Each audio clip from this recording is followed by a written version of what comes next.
So good morning, good afternoon, wherever you are. I don't think, well, even good evening, I think, if you are far out to the east of Asia. I see a Japanese name there, so it's probably getting late over there. So thanks for joining. This is the first session of two that we're organizing today on outcome management. And it will be a session where it will be a conversation. It will not be a PowerPoint presentation or bombarding you with slides and etc. But it will more be a conversation between myself and Brian Kettle that I want to introduce here. He's the director of customer success at SolidCAD, based in Toronto, Canada. And he will be talking to us today about their experience and journey into developing a outcome management practice, let's say, and how they have gone about it, because it's a complex task, and I'll get back to that. But so before I do that, I wanna make a couple of observations. So first of all, you guys are all on mute. This is being recorded. And we will be sharing the link for the recording. You are on mute just to avoid the background noise. It doesn't mean that we don't want to hear from you. We want to hear from you through the chat. If you have questions, you can put them on the chat. Laurent will be kind enough to monitor them for us. And at the end of the conversation with Brian, we will try to address the questions that you have. The other thing I want to mention is that we're going to try to stick to 1 hour, but depending on the questions, we may exceed 5-10 minutes maybe at the end. So we'll see how that goes. So with that, I wanna first start with a couple of things. Number one thing is why outcome management? What is outcome management? Why are we talking about this? And as you know, there's been a tremendous change in the especially IT industry, but not only. It's not limited to IT industry. There's been tremendous change in the past 30, 40 years. Really, at the beginning, the companies were selling products. Then they have shifted to selling solutions, part of which journey we've worked with many of you. For those of you who remember, we had the program called Business in a Box, where we were trying to promote the value of selling solutions rather than just a software, to include your services, etc., and to package them together. Then from there, and with the emergence of the back and forth data exchange between the solutions sold and the client's information, then we moved to this usage environment or era, let's say, which is the most recent one. And now finally, we're moving from the usage to actually caring about what the outcome is. And you remember the example that for those of you who have assisted to any of our workshops, especially on customer success, I suppose, you probably remember us talking about the drill and the hole example from the famous Professor Lewitt at Harvard Business School in the 60s. He was a marketing professor who explained that somebody who buys a drill obviously doesn't buy a drill, they buy the hole that they're going to get as a result of it. So that's what the outcome is really about in a very, very simplified way. So now we're in this outcome management time where caring about the outcome that the customers will get and being there to assist them and walking the journey with them to be more successful is actually automatically generate success for you. Okay, so really, if you put the customer at the center of it all, that's where you can focus on the outcome that your customers are going to get. The other thing I wanted to mention, you've probably noticed that on the invitation sent out, there was a guitar picture. So I just want to mention, just talking about the outcome. Again, another example that we've also used in the past in the customer success program in particular, where we talked about the Fender guitar maker. Fender is, as many of you probably know, is one of the largest guitar manufacturers in the world. So they were facing a situation which is interesting. I remember my days at university where I had learned about cognitive dissonance. Cognitive dissonance is when you purchase something and you have a regret after the fact that why did I buy this? And this happens a lot to guitar buyers. As a matter of fact, their numbers show that out of the 1 million people who buy guitars for the first time every year, 90%, that's 900,000 people, just before the end of the year, are frustrated, they can't play, they're not happy, they regret their purchase, and they put the guitar away in their house somewhere and forget about it. Okay, so realizing this fact obviously was a revelation for Fender, who then thought, okay, what can we do to change this situation? Because as opposed to a regular subscription, Fender is also a repeat business. It is a recurring business whereby a real guitar player who enjoys playing guitar, who knows how to play it, I don't myself, I'm a keyboard guy, but who does, will over time purchase new guitars because they want to get the new sounds, the different sounds for different kinds of music, etc., etc. So there's a repeat purchase if they are successful in playing their guitar. So to support this idea, they've created this platform called Fender Play, where they could teach the newcomers for a little fee.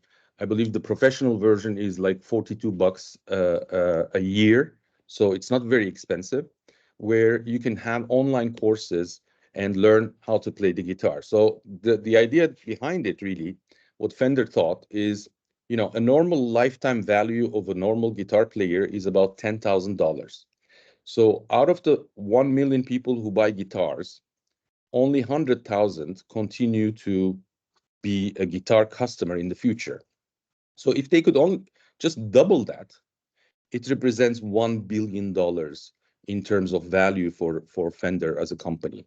So that's $10,000 lifetime value for each guitar player times 100,000 more people who continue to purchase new guitars, etc. So, you know, the return is tremendous if they can achieve, obviously, the outcome that the customers want. And all their customers want is to be able to play the guitar, to enjoy it with their friends, maybe to write a few songs, etc., etc. So anyway, so I just wanted to situate why outcome management, what it is about, and why the guitar on the picture. Now I want to go back to Brian. So I've done most of my talking for this session. From now on, I'll be asking Brian to talk. So first of all, I want to ask Brian, as I said, from SolidCAD in Toronto. Thankfully, he agreed to wake up at 4 o'clock this morning to be here with us. It's I believe it's about 5 a.m. his time now. So Brian, thank you for joining us. Why don't you tell us a couple of words about your background, etc., before we jump into the outcome management topic? Thanks, Tarkan. That's great. I'll do that. First, though, I love the drill and the hole analogy. I also like the Fender example. I hope we get a chance to expand on those a little bit later, because I've put a lot of thought into those as well, thinking, is there something even beyond, you know, what they've defined as the outcome in those, but definitely fun to talk about. So my name is Brian Kettle. As Tarkan mentioned, I'm the Director of Client Success at SolidCAD, located just outside of Toronto, Ontario, Canada, in a city called Oakville. That's where I live with my wife. Slow down. Oh, sorry. It's Not 5 everyone is a.m. as and I had a fluent. very I know. You had a lot of coffee. I had a big cup of coffee. So I'll say this part nice and slow for sure. So before we get started, I want to state my goal is for anyone who attends this call to come away with valuable insights or information from what we talk about and what we've learned from client success on our journey, and that whatever you take from the session has a positive impact on both your organizations and your clients' organizations. Okay. So that said, SolidCAD, where I work, is a leading Autodesk Platinum partner that's been around for over 25 years. So we provide the highest level of service, expert support, and a broad range of custom professional services.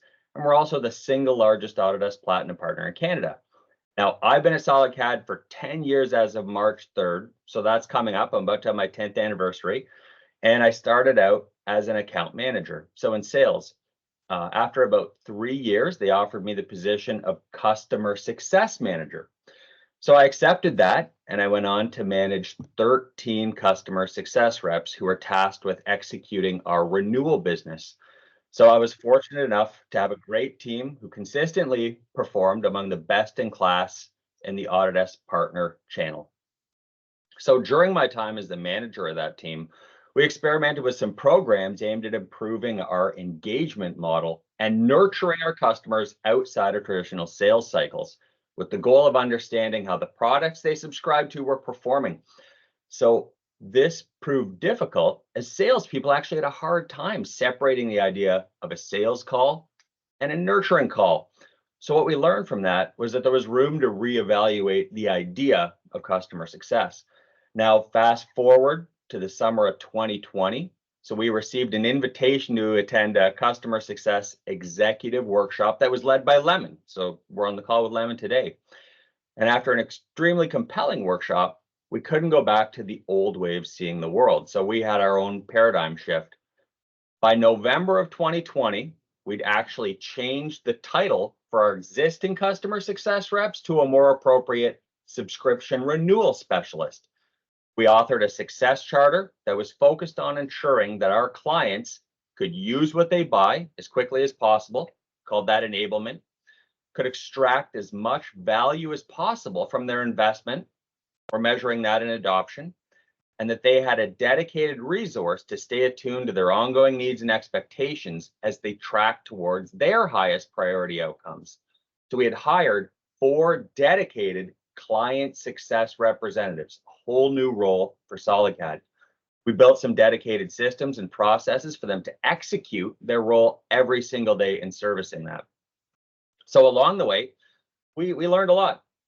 We learned that there was much to learn about client expectations, internal and external collaborative frameworks. Think about this in the context of working with your vendors, working with your internal salespeople, marketing people, service techs, your finance team even. What we did with data, how it was created, how we'd manage it, how we'd share it with each other and with our clients. The KPIs we'd use to measure the effectiveness of those teams and the outcomes that our clients expected in total. We even rehired Lemon to help us further define personas so we could better attune to their specific needs and goals. And this is now servicing our new outcome engagement model. But there's still so much to learn. So with all that said, thanks for your patience. Tarkan, let's get started. All right, let's get started. Thanks, Brian. So yeah, you mentioned us coming back in after that workshop. Once you've realized how complex it was and it needed some structure and methodology to approach it, we've done that work. I remember our first kickoff call was May 2022. And then we really started working on it towards the end of summer. And it took us to September, October, November of 22 to wrap up this sort of what we call the chessboard, where you move your customers from a certain place to the next better place, and so on. So before jumping into those details, I just want to sort of get your sense of what you feel this customer outcome management, what does it really mean for you? What does it involve? You know, how does it align with what your organization wants to achieve, and so on? I know you just mentioned a few cues there, but let's go a little deeper into what customer outcome management is. Sure. So customer outcome management relies on the idea that you understand the outcome in the first place. So one of the things we learned is the first time somebody said, here's a challenge, here's a pain point, here's something I need, the people that were hearing it were identifying with, hey, that's an outcome. But what they weren't able to separate was, in many cases, what they were hearing were persona goals, right? An IT manager saying, hey, I need to manage my licenses better, or a user manager saying, hey, I need to be more productive, or I'm having a challenge along the way. And those persona goals were actually servicing an outcome. So one of the things we've kind of learned is that the outcome is a quantifiable result of the output, and it's generally owned by the economic decision makers at organizations. So you had to be able to separate the two to say, What's the organizational goal and how will they measure it? Who owns it along the way? When does it need to be delivered? And who's it going to be delivered by? And beyond that, how do you align those personas with your own internal resources to be able to fulfill their goals on the path to the outcome? So, in order to manage it, you don't only have to understand the outcome, all the persona goals along the way, and how to service them in a continuous timeline inside of those life cycles. But it's also a shift in focus, obviously, within your company where the culture needs to change, right? I mean, it's not just you calling up as many customers as you can just to check where they are, how they are, but it's also the change of focus within the company. Having said that, so you know, I always compare, you and I talked about this multiple times. I always compare this to a journey towards the horizon, which is sort of something that you can never reach because as you move forward, the horizon moves with you. It's not something that you can reach. It's a bit like chasing the end of a rainbow. It's just a visual effect of it being in the distance, but you can never reach there. So speaking of that, how can you really define the success of the customer, which is also probably something like what you are trying to do in this journey, walking towards the horizon? I would assume the success concept or idea for a customer is also a moving target, right? Sure. Well, the customer's always, or the client is always going to have a new outcome. Their goal is not to achieve one thing and walk It's away done. forever. Yeah. They have an ongoing continuum where they need to achieve a new goal. But in terms of defining it, we don't really get to do that. We get to work with them. It's your client that defines the outcome. So they may change what they believe is a realistic outcome based on the information they receive from you because we don't know what we don't know. But if you're Mhm. actually talking to them about their outcome, they reserve the right to change it, but they will define it. So that idea evolves all the time. So I would say that if you really want to be able to define it, your mindset must be on what is it that they're aiming for and how do I best service that outcome and earn the right to suggest something beyond it. I see. I see. So I guess it's through experience that you also improve your level at which you can support those clients.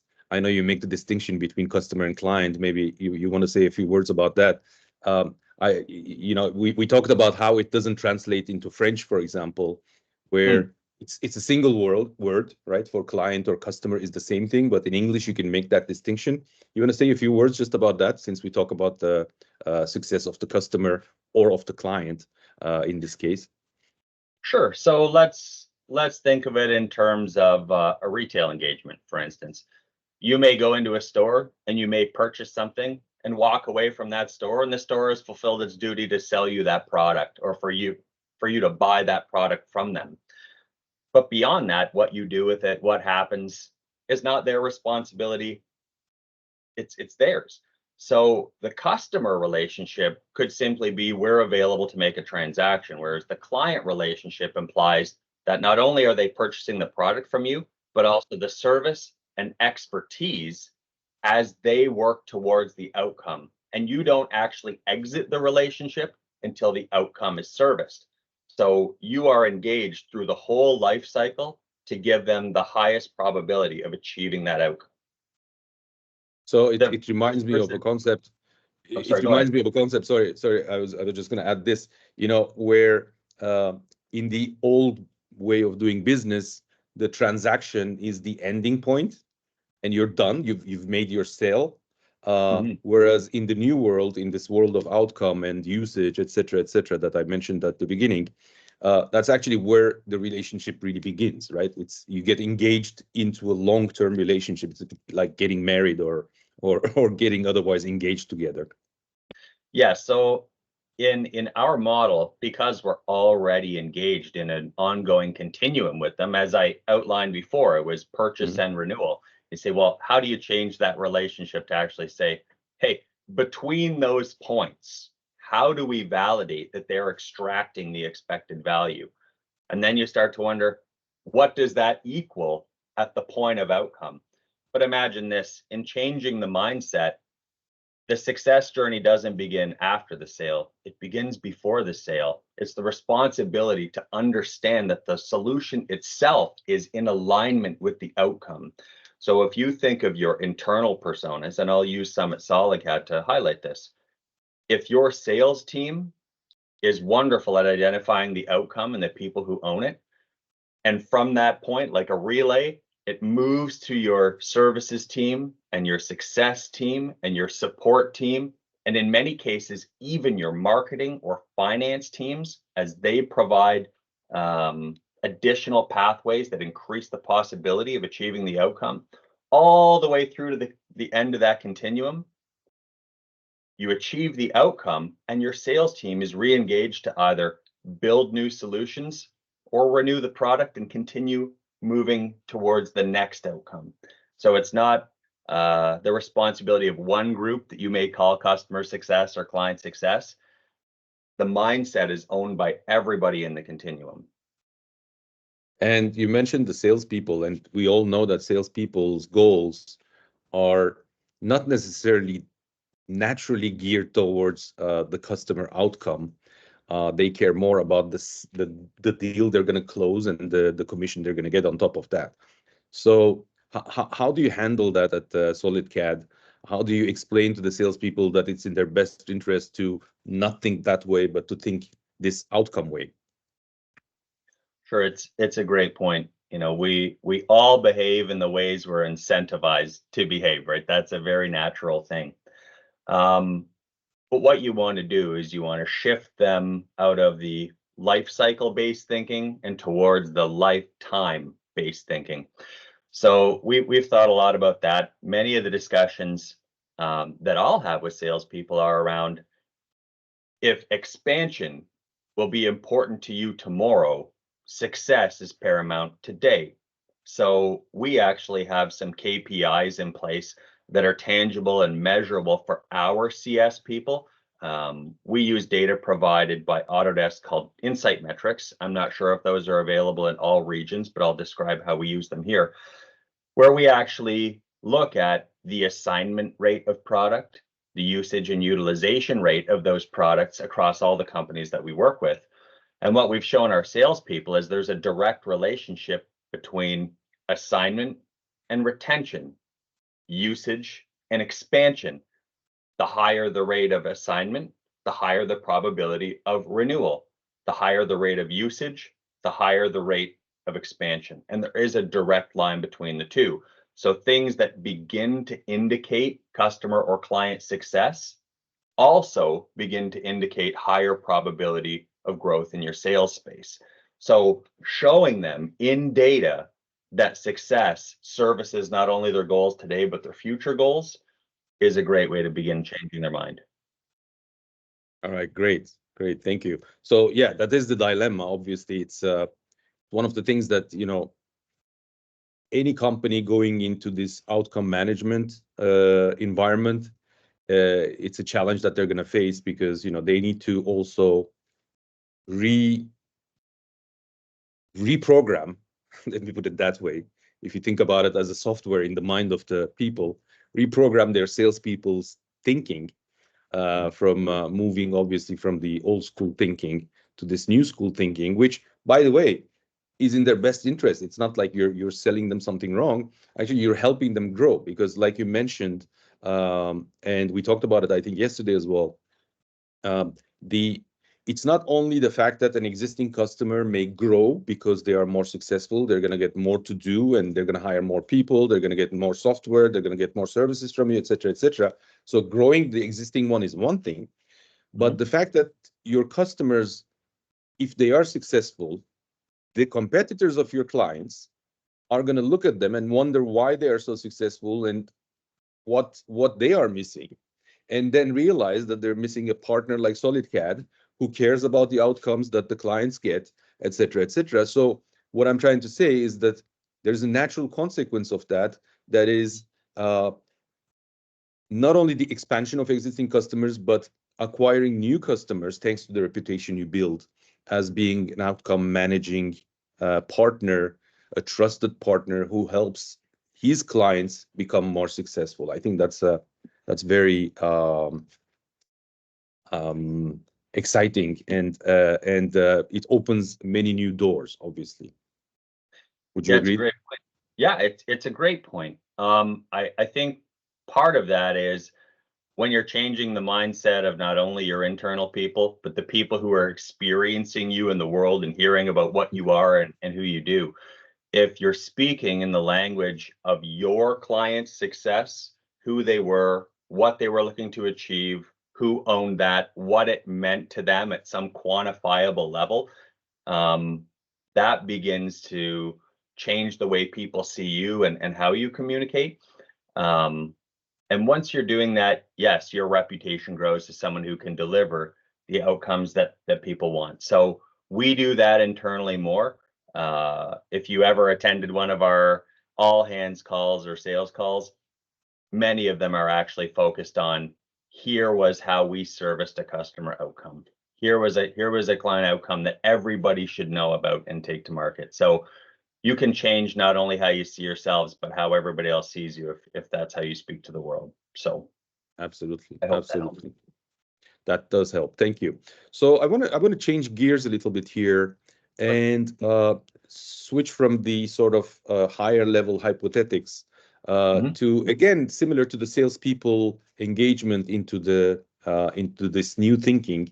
Uh, how, the one thing that I've realized many are struggling with is the distinction between the outcomes as an organization of your client versus the outcome as a persona of the people who are working at your client. So the, typically, obviously, we all know that if the goals of the persona working within a company are sort of in the same direction as the overall organizational goal, well, that's where you get the synergy, and 1 plus 1 makes 3, and the company goes faster.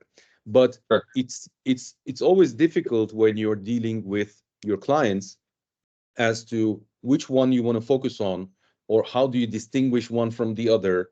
Do you want to focus on one or the other, etc., etc., is the part I think where a lot of people are struggling. So can you tell me about, what are the differences and connections between the persona goals and organizational outcomes? Sure. I think maybe the clearest way to describe it is that the persona goals are financed by the organizational outcomes, right? So if Good. you're talking to someone who has a persona goal, it's likely because they've received budget from somebody who has an organizational outcome in mind. Um, Now, to determine importance, it's very difficult to suggest that one exists without the other, because if you have an organizational outcome but you haven't financed people to have goals to help you achieve it, it's going to be very difficult. So I think that that's an everything they do or everything we do situation where you need to say we need to be able to identify the goal, to separate the persona goals from that and be able to service them all. So let's use a distilled version of personas for this. So imagine that the president of a company has a profitability target in mind, has a goal to say, here's what we need to achieve at the highest level. And internally, that person determines here are the areas in which we believe we can make the greatest gains in order to achieve that. Many of the productivity initiatives or efficiency initiatives will be owned by personas and financed by the goal. So when you want to assist that client achieve the outcome, what you need to understand is what are they going for at the highest level, and how do I service the people along the way to get them there? So if they have an IT manager tasked with enablement, as I kind of outlined earlier, one job that you may have from your CS team is to get them up and running as quickly as possible. Shorten the time to value. Their efficiency measures and metrics may be based completely on how quickly can I get using, how few problems will I have, can I access support? So a persona goal for an IT manager, for instance, your technical persona, you can define the motions metrics and relationship to the outcome goal and make sure you can deliver on all of those things as you advance through the life cycle. Beyond that, if you have a user group or a user manager, their motions and metrics may be based around productivity. They have a goal to produce now that they've been enabled. So how do you measure how quickly they can produce, the quality of what they produce, the timelines they're required to produce in, and service that persona goal? So as you begin to check those boxes, for instance, you're increasing the probability that they'll reach the overall outcome. So if you can separate the idea that there's an end profitability goal from there's a productivity goal that assists along the way, I think you're well on the way to distinguishing between a persona goal and an organizational outcome. And if I can expand even one more time, Sure. I think historically, salespeople are looking for pain points and challenges, as they should be. It's important to solve these along the way. But if you imagine it like running the hurdles in a race at the Olympics, you need to identify the finish line. You don't just solve one hurdle at a time. You know how many hurdles there are, how frequently you're going to have to jump, how fast you'll have to run in order to achieve the finish line in a certain period of time. So when you're engaging in the race as the client, your job isn't just to jump over hurdles without an idea of where the finish line may be. You need to identify the finish line as the outcome and the hurdles as the challenges in the way of accomplishing the goal on time. I hear you. Oh, that's great. Thank you. So I like that what you said at the very beginning, which is be it more a pay rise or whatever that a persona wants as an outcome in their job is going to be dependent on the success of the overall organization. So one needs the other to feed, basically. So they feed each other. The company to be more successful, you need your personas to be more engaged and deliver. Mhm. On the flip side, if the company is successful, then you can make your personas happier in different ways. This could be financial, but this could be otherwise. So I like that analogy where there is a codependency, so to speak, between the two outcomes, where one feeds the other and vice versa, right? So Could I yeah, expand on it actually just a sure, little bit more? of course. And remember, all those personas are working together. I mean, to your point, they are even informing one another. So if your economic decision maker is moving on to another outcome later, they can be influenced by other personas in the organization to say, hey, does SolidCAD give us the best opportunity to do this every time?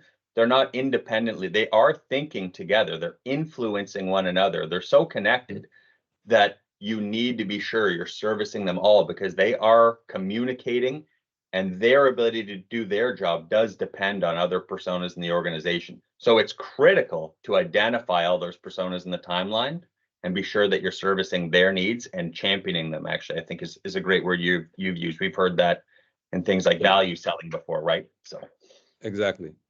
So in reality, um, there is the obvious cascading effect, which is the vertical one, which is organization to persona, as well as persona to organization. But what you're saying, and I think it's interesting, there's also a horizontal cascade where persona to persona, there's influencing and sort of creating new expectations where maybe they were not aware that they could do something better and get an even better outcome at the end, right? So this is like the famous chart that I will always remember because it was the first chart I've ever learned when I started collaborating with Lemon. It was sort of the demand-based approach versus offer-based approach difference. So where you have a small portion of customers who potentially express a demand, and you can sell to those, or you can anticipate their need and make an offer that's going to meet their expectation, whereas they had not asked for anything. So that's, I think there is a similarity there with regards to providing outcomes to your customers, where not only you provide the outcomes that the customer has identified for themselves and have a demand. They say, hey, SolidCAD, help me improve that profitability, for example, in the example you gave. Or you could come and say, hey, we've noticed that you're doing this in such a way, but we think if you did it in this way, you could actually achieve more profitability where they hadn't asked for it, right? So I think it goes both ways. I like that, that cascading effect from within the organization of the client, but as well as between you and their organization, between you and their personas. There is always sort of the fluid exchange of new outcomes, new potential outcomes, new ways of doing things, etc., etc., are part of the game as well, I suppose. So just while you are Yeah. in the chat, we have a question, right? So from Yes. Eric in France. So hello, Eric. Hi, Eric. And the question is, how, as a provider, do you check you can deliver these customer-defined outcomes, and how do you make it attractive but realistic? Okay. So the question is, and I just want to be sure that I answer correctly. Are we asking how can we be sure that we have the competency or expertise to deliver what they're asking for, and on top of that, make it attractive enough for them to want to engage with us to complete it? Is that correct? Correct. I think that's the question. Yes. Yeah, Okay. and at the very end, I would also add, you make it appealing enough to the customer, but you keep it realistic enough so that you can deliver it, right? Sure. So not over-promise and under-deliver, but potentially under-promise and over-deliver would be the best scenario. Great question. So, and I appreciate it.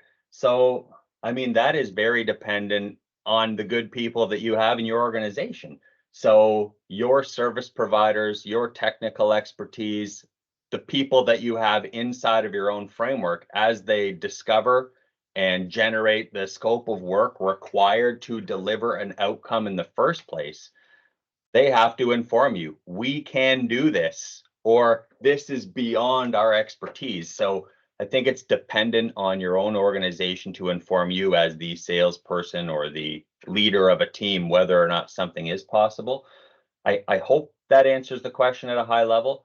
But in terms of attractiveness, I always love this question. So one of the great quotes around why people do or do not do things is, cost is only an issue in the absence of value. If value is there, the decision should be obvious. I spent a lot of time in sales prior to this role, and I always used to say, anyone who says they don't want to talk to a salesperson, for instance, hasn't talked to a salesperson that understands what's important to them. So I don't want to talk to a salesperson that wants to sell me a product, but I want to talk to a salesperson that has a $5,000 solution for my $10,000 problem, or a $10,000 solution to my $100,000 problem, and beyond that, a $100,000 solution to my $1 million problem. So making it attractive depends on your ability to understand what their outcome is in a relationship with how much it costs them to get there. So if you understand what they intend to receive tangibly, and your price or quote or cost is below that, and they're going to achieve value, it should be attractive enough for them to want to go down the path with you. Yeah, so that's the old concept of value pricing at the end, right? You price based on value and not necessarily on how much it really costs and etc. But it's more about what value does it provide to the client, and the relation between solving a $1 million problem and spending $100K for it is probably okay, even though it may cost you only 5,000 bucks, right, to deliver that. It doesn't matter, because at the end you're providing 90,000 saving to your client, right? So Right. yeah, I think that's okay. Does that answer the question, Eric? I think it does. I have another one as well, which I'd like to bring to the table. I think Okay. many people in the audience may think, okay, we are talking about strategic setting here, having a conversation with customers where we talk to the top decision makers and we try to understand what is it that they want to work on is something that many companies have been doing for years, individually with their strategic accounts, etc. What I think is changing with this notion of customer outcome in the way you are defining it, Brian, is that not only you're looking for helping the top decision maker at scale, but you're actually helping all of your customer at scale, right? So it means that it's not just about talking, having a strategic conversation with some key stakeholders of your account, but also it's really about working with all of your customer whenever it's like hundreds or thousands of customers and try to bring them into this customer outcome journey. Can you elaborate on that? Ooh. So let's start at the beginning. Is it a brand new concept? Not necessarily, as sometimes we refer to older methodology to define what we do today, but in truth, everything we do today is built on all the things we did yesterday, and you evolved to this space, right? It wasn't out of nowhere. It was an evolution of the way we saw things. But just to clarify, are you asking me how we scale up as an organization to service more customers, or how we do more at one customer to service an outcome? Well, it's both actually, right? Okay, So it's okay. mhm. Okay, no problem. So number one, let's start with the singular. So one individual client or customer. You're not looking specifically to only do one thing. And I'm going to use a quote that we use internally at SolidCAD that we got from another consultant we worked with, and they said more important than anything you do is everything you do, which resonated deeply because we said, well, it's not about finding that one special secret thing that's going to make all the difference. It's making sure that everything aligns with what's required, right? We're not going to run from one side to the boat to the other as it tips back and forth trying to find it. We need to balance these things. So I'm saying that to say, when you're working with your client and you're looking to identify the outcome, you're not just looking for the outcome from the economic decision maker. You need to define all the other parts that make that outcome possible, back into the conversation we just had. So scaling up the width or breadth of your conversation with your client to understand not just the outcome, but all the personas that get you there. And when you talk about scaling up across more than one client, saying, how do we do this for everybody? Well, there's some codifying that occurs. You need to have processes that begin to have automation. You need to have better life cycle management across all of your clients. You need to be able to track data in a repeatable way for everybody so that you can inform more and more people more quickly about the probability of achieving outcomes. So much of that relies on your internal systems. But segmentation was one thing that certainly helped us scale up to figure out who do we go to first to learn how to do this. And as we codify our systems, now we can expand out. So scaling up becomes much easier. I Does think I that help? think if I can add to what you just said, I think also figuring out patterns and similarities between similar kinds of customers or similar kinds of personas. You can have similar ways to deliver to a multitude of personas or organizations where it becomes a repeat process because the issue is the same, the solution is the same. You just provide the same solution over and over to various companies where therefore you achieve some sort of economies of scale, if I can call it like that, where it becomes a repeat process, which then can help you expand to more customers or more services within the same customers. Great point. So actually, let's talk about the engagement that we had, I think May of 22, right? So we Yeah, said, May okay, 22. how do we codify our engagement? So we created something called a persona chessboard. We actually created a 3D chessboard, which was how do we engage with the right people at the right time to fulfill the persona goals as we track towards the organizational outcome. So in its simplest form, we identified 3 persona types to say, here's a technical persona, here's a user persona, and here's an economic persona. In our chessboard, we defined some simple things, which was what are their responsibilities? So what are they tasked with in general? What are the motions required to service those responsibilities? And what are the metrics we'll use to measure whether or not we've delivered for them? And what's their relationship to the business outcome focus? So that we could say, at the earliest stages from the point of sale, who are we dealing with and what's important to them? And how do we advance them through the chessboard? And that became what we're beginning to use as the repeatable model for how do you move someone from enablement with software at the first time to servicing the profitability need of your economic stakeholder. So identifying who you're talking to, what they're responsible for, how you'll service it, and measure it, and what that relationship is to the outcome goal is a great way to begin scaling. That's great, Brian. You sort of anticipated my next question, which was gonna be how to locate the customer on his path to success. How do you map it out, etc. So let's stay on that topic. I think there's more to say on that topic. So yeah, obviously this is gonna be somewhat personalized, right? Because as much as you try to find commonalities or common points between the different needs or expectations of your personas and organizations, there's also going to be some sort of personalization. There's going to be the concept of short and long term, solving immediate needs versus longer term needs. There's going to be the measurement part, which is something that you mentioned, but I would want to hear more about. And also, obviously, this is persona specific, like you mentioned. There is the technical, there is the real user, there's the economical. And so tell us more about your chessboard, basically.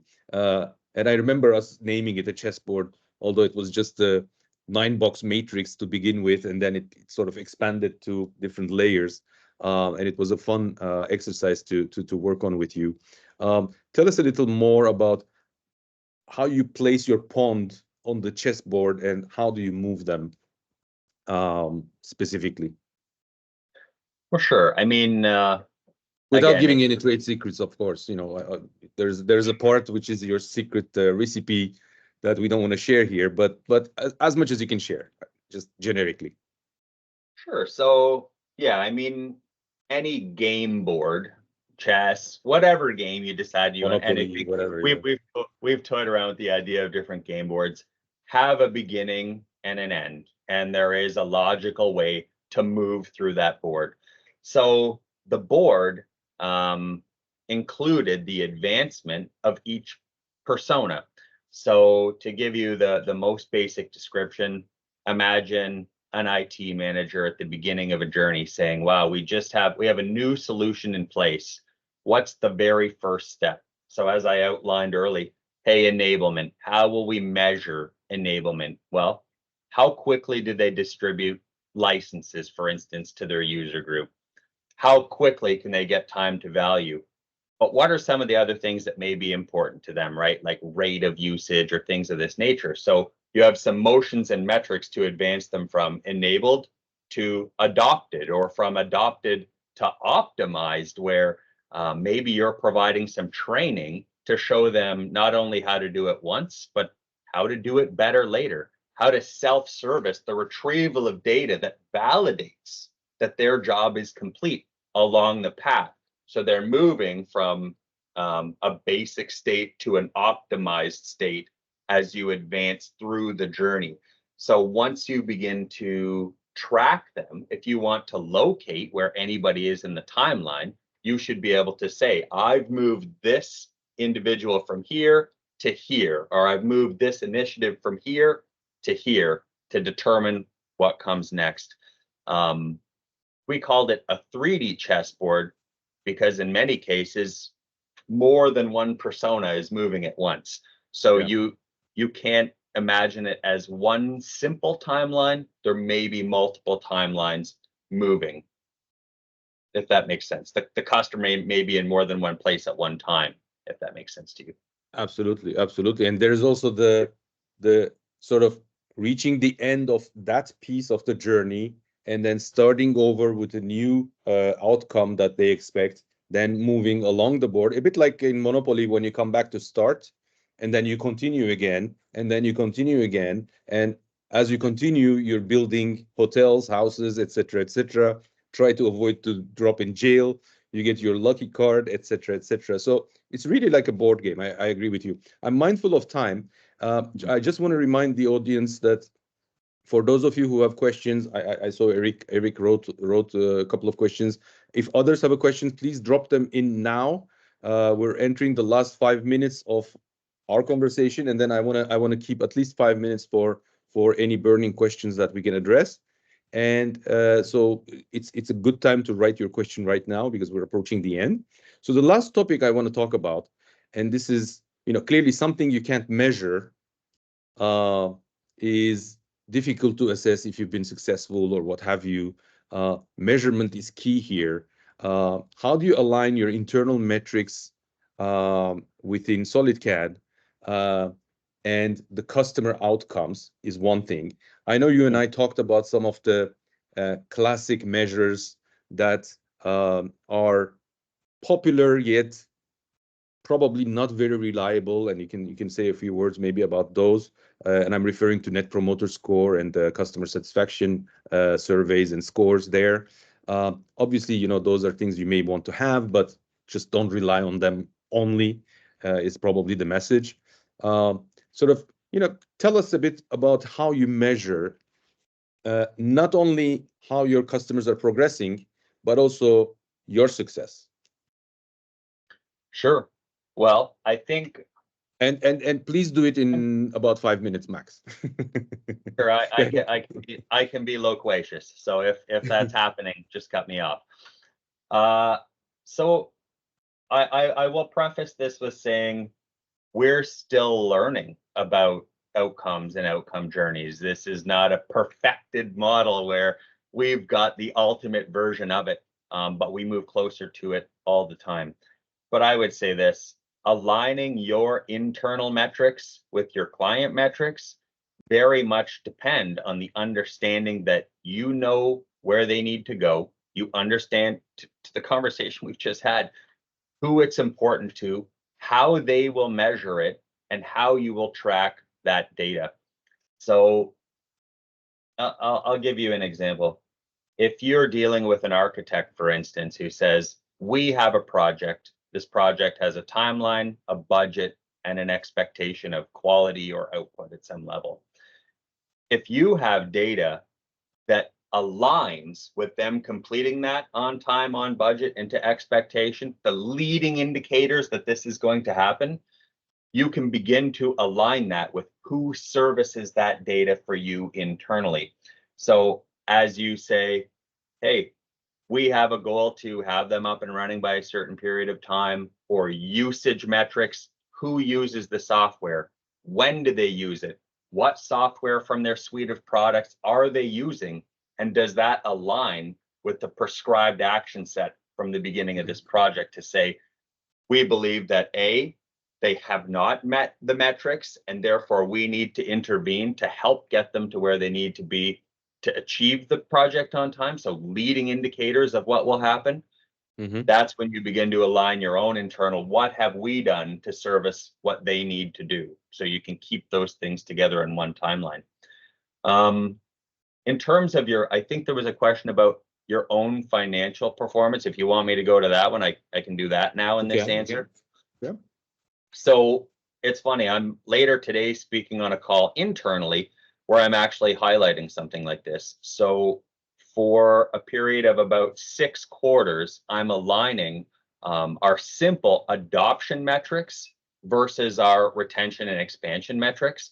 So to the point I made earlier, retention having a leading indicator of assignment, and expansion having a leading indicator of usage, we found there is a direct correlation, and so did Autodesk. They were the first ones to tell us, hey, there's a relationship between these two data points. So as we perform better in the retention and expansion space, we've seen a major uptick in our adoption metrics. So a simple connection, absolutely. Connecting success stories to reputational success in the market, maybe slightly more nebulous. Customer satisfaction scores or things like this, like NPS or CSAT scores, in aggregate become something to consider where you say people are happy or not happy. But I think, Tarkan, you and I have had the conversation. You can have happy customers that leave and unhappy customers that stay. They may not be the greatest indicator of what will happen next. But when you lean into the idea that there are tangible metrics that will lead you to expansion and retention, and they're found in the adoption metrics as far as we've found so far, you can begin to draw those lines. I want to use one last thing, and then I'll stop. Marcus, who's the president of SolidCAD, he may be on this call today. He is now. I just saw him. Oh, good. We actually talk about a concept of playing to win versus playing not to lose. So if you're simply focused on defending and retaining, which is important, you're playing not to lose. That's one thing we've found. But when you're driving towards outcomes and helping people play to win and you play to win, retention is already implied. If you're expanding the account, retention is built into it. So we found that as we focus on helping people achieve their goals, using the products they intend to use, and having that carry them to where they want to be, retention's implied in that. So I hope that helps. They're both important, but we should always be playing to win. It does. Thank you, Brian. Yeah, as I was saying, I just saw that Marcus had joined. Hi, Marcus. So with that, unless there's a burning question, which I think we've covered all of the questions here. Unless there's a burning question, any last words you want to say before we part? And I will also say a few words just first of all to thank you for having taken the time so early in the morning.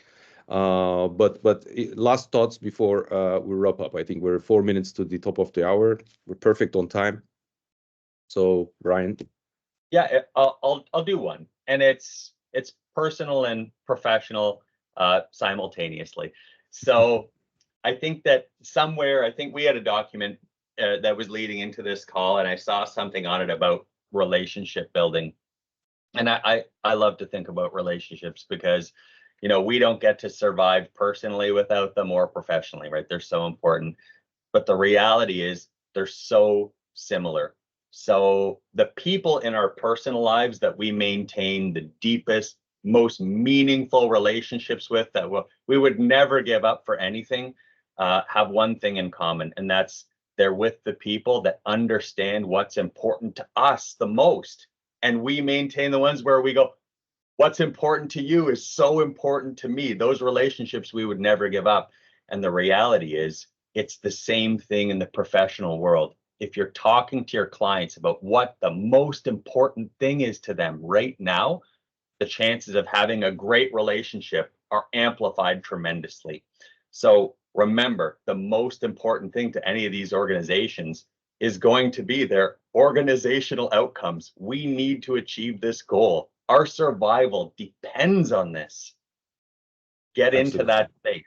Get into that space. Be mindful of not just what do you want from us, but why is it important to you? Who owns that? How can I help them achieve that? And they'll always want to come back to you because they'll know that what the most important thing to them is also the most important thing to you. Great words to conclude, Brian. Thank you very much. Again, thank you for getting up so early and overdosing yourself with coffee. So this session this session has been recorded. A link will be shared. there's another session planned in about 3 hours from now. So for other geographies. So thank you all for participating, for watching, for assisting this. More on this topic can be found on our discourse platform that you can access through lemon-operations.com. You'll find the link there. And we're always here to assist you guys. So thank you all, and in particular, Brian. Thank you very much.